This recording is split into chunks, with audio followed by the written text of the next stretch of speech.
Why you should bring a knife to a gunfight. Here's a statistic for you.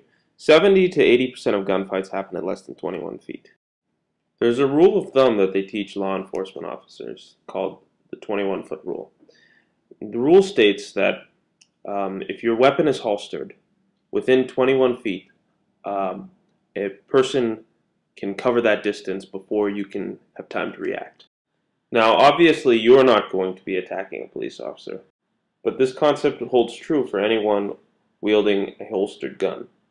It takes about 2 seconds to cover 21 feet, even for an unathletic person. Here's a clip I found of a guy demonstrating the 21-foot rule. Here we go. Just hanging out? So here's a real life situation. A few months back, there was a shooting in Aurora, Colorado, and the gunman went into a crowded movie theater and started opening fire on people in the theater.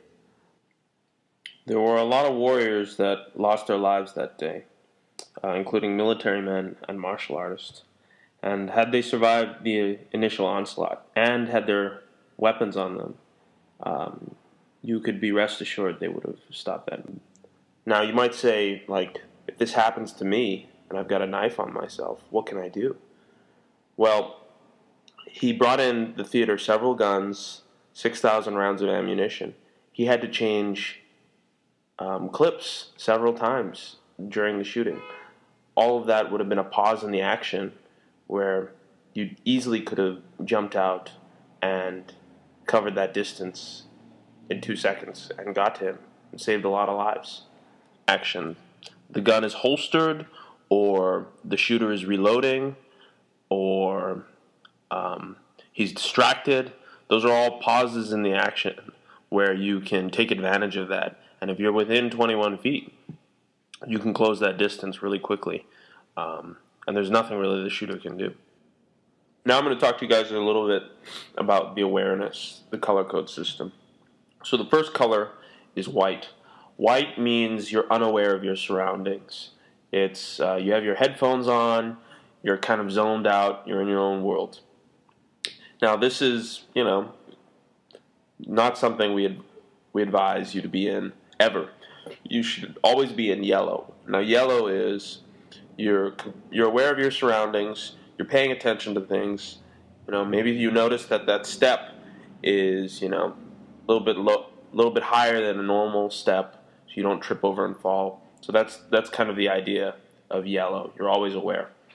Now orange is you kind of see a threat on the peripheral. So you're in yellow, and you have a concept of what's going around you, and you see this guy on your side of the street, but maybe half a block up. You take note of it. Okay, you see him. You kind of identified him as a potential threat. It's late at night. You've seen him. Okay, so as you're continuing along the street, you make a decision as whether or not this is a threat or it's not. If this guy starts to approach you, you're still in orange, and you find out what he wants or what he's doing. So anyway, so the next one is red. Now, to go to red is you've identified him as a threat, and the threat is imminent.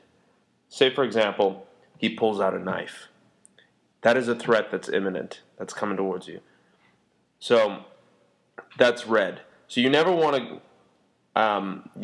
to be in white, because if you're in white and you're not paying attention, this guy's going to come up to you and he's going to get the jump on you, and you're not going to be able to do anything. You're not going to be able to react. So you want to be in yellow, pay attention, look around. When you identify a threat, that's orange, and red is threat is imminent. You have to make a decision, fight or flight. So with knife fighting, what you want to do is you want to be able to identify the threat in orange, And if you've identified it as a potential threat, before you go into red, say this guy pulls out a knife, you want to be putting your hand in your pocket and pulling out your knife. Okay? So orange would be, yeah, you see the threat, so you put your hand on the knife. Red is the threat's coming, so you pull your knife out. That's the mentality you want to have. No one should ever sneak up on you. And then finally, the last one is black, where you're unconscious. You've been subdued in some sort of way. There's no way for you to fight or defend yourself. And usually the progression is from white to black. It's you're not going to get beat on the street if you are fully aware and fully capable and trained. For more information and free videos about knife fighting, visit legalknifesecrets.com.